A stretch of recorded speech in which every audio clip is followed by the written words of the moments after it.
E aí, tudo bem? Vamos falar de incêndio novamente. Hoje o tema é compartimentação. Então se inscreve no canal para você acompanhar essa e outras séries que a gente vai fazer. Fica aí e vamos focar no assunto.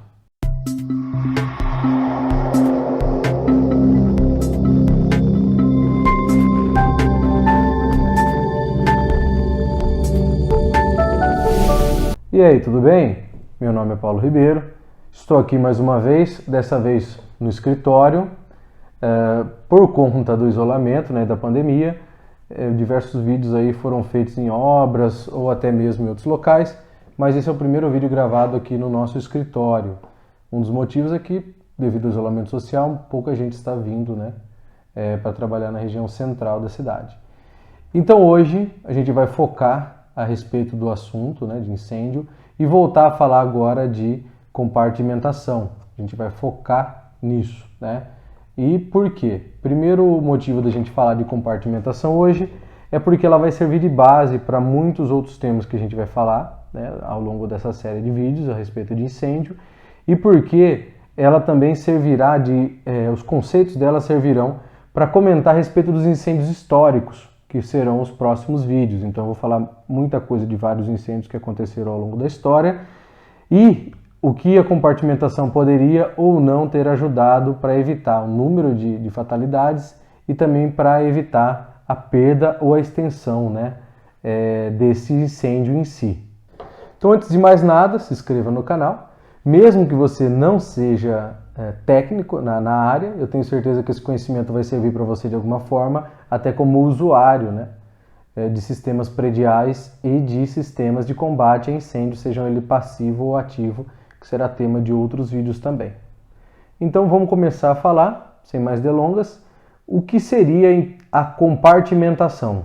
O compartimento ou a compartimentação em si é a forma de você isolar um ambiente em compartimentos para que o incêndio ele não se exceda, ele não saia daquele compartimento em si. Com isso você pode criar um confinamento. A compartimentação é diferente do isolamento térmico. O isolamento térmico é você impedir a passagem de calor de um ambiente ou para outro. A compartimentação não. A compartimentação impede que o incêndio passe de um ambiente para o outro. Destacando que os elementos que compõem o compartimento devem vedar e também fornecer isolamento térmico para toda a região, impedindo que as chamas se propaguem ou saiam daquele compartimento. Além do isolamento térmico, o compartimento ele deve fornecer estanqueidade ao incêndio, conter o incêndio, e também fornecer integridade estrutural. A primeira finalidade do compartimento é essa, ela deve fornecer integridade estrutural. Lembrando que o compartimento ele não é eterno, ele possui um tempo de duração, um tempo de vida útil que está ligado ao tempo requerido de resistência ao fogo, que, lembrando, como já comentado, é o tempo necessário para que as pessoas saiam com segurança e para que outras medidas de combate a incêndio sejam tomadas a fim de preservar a vida e depois ao patrimônio, não causando aí o colapso dessa estrutura como um todo. Dentro da compartimentação em si, a gente destaca a compartimentação vertical e a compartimentação horizontal, que, como o nome diz, enquanto a vertical impede a passagem de chamas de um ambiente para o outro verticalmente, geralmente de um pavimento ao outro, a compartimentação horizontal impede com que as chamas se propaguem ao longo da planta do edifício, E aí cada uma vai ter os seus métodos de prevenção, de combate, E cada uma vai ter as suas características aí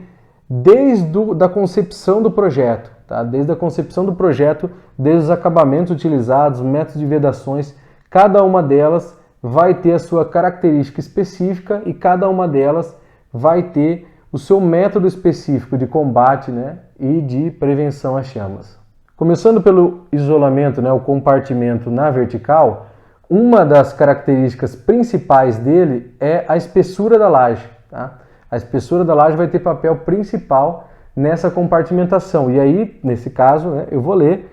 Aqui a gente tem na tabela da 15.200, que é a norma de incêndio para estruturas de concreto de 2012, a gente tem a espessura mínima de concreto para as lajes, como por exemplo TRRF, tempo requerido de resistência ao fogo, 30 minutos, 60 milímetros ou 6 centímetros, tá? Então essa é uma maneira, né, a grosso modo, da gente definir o quanto essa laje vai suportar. O que isso quer dizer? Isso quer dizer que aquela laje de 6 centímetros, ela vai suportar durante um incêndio de 6 minutos, de 30 minutos, ok? Então, após esses 30 minutos, aquela estanqueidade dela pode ou não ser comprometida, mas há uma grande chance de sim ser comprometida. Ainda se falando de compartimentação vertical, a gente vai destacar a altura de peitoris. É muito comum em prédios aí com espelho de vidro e tudo mais, você no lado externo não enxergar esse tipo de compartimentação.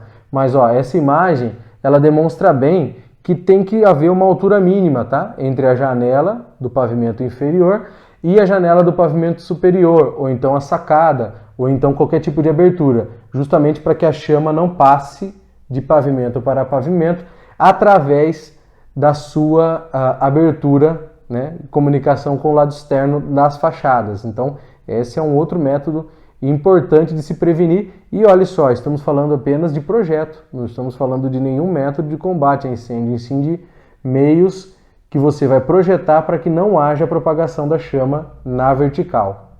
Um outro ponto muito sensível na propagação de chamas é a escada. Então, muitas vezes a escada ela pode ser enclausurada ou não, e na maioria das vezes existe a necessidade de se considerar uma porta corta-fogo. Quem determina essa porta corta-fogo? Quem projetou o tempo requerido de resistência ao fogo. Muitas vezes você encontra prédios antigos ou prédios que não possuem. O mais importante é que haja um planejamento e que tenha sido pensado isso. Porque numa fatalidade de um incêndio, há necessidade de que você tenha tempo de pelo menos se evadir do local.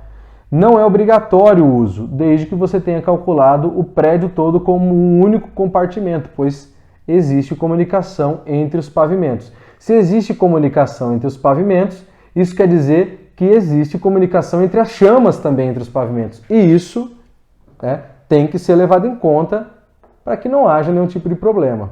E por último, a gente vai destacar as aberturas para dutos, shafts, tubulações.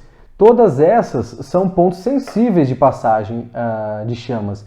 Não adianta nada você utilizar porta corta-fogo, você ter método de combate, método de prevenção, detector de fumaça e tudo mais. Se você não tem a selagem dos tubos, tá? Existem métodos de selagem, existem métodos automáticos, né? De prevenção para que não passe a chama de um ambiente para o outro. Não é nosso foco hoje falar dos métodos em si, mas e sim da preocupação que deve existir, né? No projeto e na execução desse edifício, porque se não houver, a chama vai passar ou pela tubulação ou pela escada. Também não adianta nada você saber fazer um projeto impecável de incêndio, fazer um projeto impecável pensando na compartimentação, se não for executado conforme você projetou. E aí existem vários tipos de métodos de prevenção, dampers, a selagem, existem tubulações específicas, selagem com espuma, isso aí vai de diversos materiais no mercado. Porém, se você não fizer, ou não projetar, ou projetar e não considerar, você vai perder todo o trabalho e comprometer a segurança numa eventual fatalidade. Semelhante à compartimentação vertical, existe a compartimentação horizontal, que é a maneira de se evitar que o incêndio se alastre na planta, né? Em planta no ambiente. A porta corta-fogo, por exemplo, ela é um método que impede, né? Que causa, né, a compartimentação horizontal, porque ele impede que a chama, o incêndio, ele passe de um ambiente para o outro na planta do edifício, né? Horizontalmente. E isso é muito importante desde que você tenha considerado isso no cálculo, tá? Existem outros pontos sensíveis para a compartimentação horizontal, que são as paredes, as vedações, as janelas, as portas, as aberturas. Então vamos imaginar que você tem aí um ambiente em planta de um prédio inteiro, aonde não há, né, a preocupação com nenhum ambiente selar o fogo de um local para o outro. Esse nosso exemplo, por exemplo, pode ser um apartamento, o teu apartamento ou a tua casa até. Se um incêndio se iniciar em um ambiente da sua casa, ou do seu apartamento, ou do seu prédio, por exemplo, ou da sua empresa, faça o exercício mental de tentar entender por onde esse incêndio vai passar de um ambiente para o outro. Muito provavelmente ele vai passar pelas portas, primeiramente, né? Provavelmente de madeira. Ele vai passar pelas janelas, vidros, e por último ele vai passar pelas alvenarias. Se você quiser fornecer mais tempo ou mais segurança, você vai ter que tratar estes pontos específicos. Então a alvenaria ela tem um tempo de resistência, aí é um TRF, um tempo de resistência ao fogo, maior do que a porta, maior do que a janela, por exemplo, que são elementos menos vedantes. Até a porta de madeira tem um tempo de resistência ao fogo, mas é muito baixo, né? E é por isso que é substituído pela porta corta-fogo. E essa não não possui resistência eterna ao fogo. Ela tem uma certa resistência e você compra ela, dimensiona ela com a resistência requerida. Tá? Então você vai comprar portas corta-fogo de 90, 120, 30. A capacidade vai ser dimensionada pelo fabricante. Tá? Então eu vou colocar uma planta na tela agora. Observe essa planta.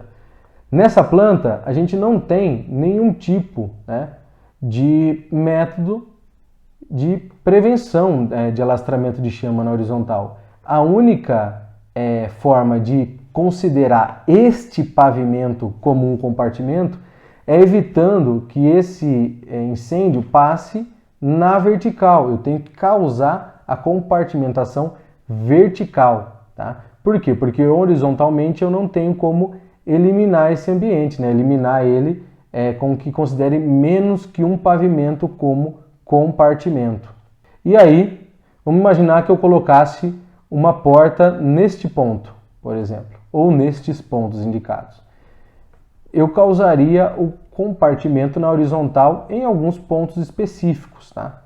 E aí eu posso considerar o meu ambiente em planta como compartimento dependendo da localização das minhas selagens e das